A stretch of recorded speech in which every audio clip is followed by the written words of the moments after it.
காஞ்சிபுரம் வரதராஜ பெருமாள் திருக்கோவில் வைகாசி பிரம்மோற்சவம் 7ஆம் நாள் திருவிழாவின் முக்கிய நிகழ்ச்சியான திருத்தேரோட்டத்தில் பல்லாயிரக்கணக்கான பக்தர்கள் பங்கேற்று தேரை வடம் பிடித்து இழுத்து வருகின்றனர்.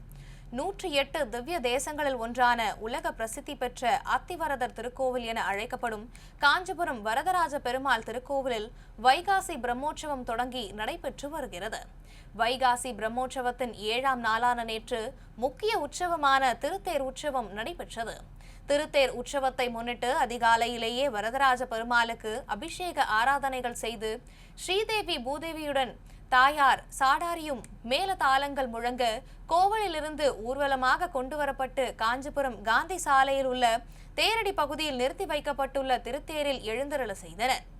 5 நிலைகள் கொண்ட 76 அடி உயரமுள்ள திருத்தேரில் ஸ்ரீதேவி பூதேவியுடன் எழுந்தருளி வரதராஜ பெருமாளை பல்லாயிரக்கணக்கான பக்தர்கள் திரண்டு வந்து கோவிந்தா கோவிந்தா கோஷமிட்டு வணங்கி வழிபட்டனர். பின்னர் மேல தாளங்கள் தாரை தப்பட்டைகள் முழங்க திருத்தேரினை தமிழக சிறு குறு மற்றும் நடுத்தர தொழில் நிறுவனங்கள் துறை அமைச்சர் தாமோ அன்பரசன் மற்றும் பல்லாயிரக்கணக்கான பக்தர்கள் வடம் பிடித்து இழுத்தனர்.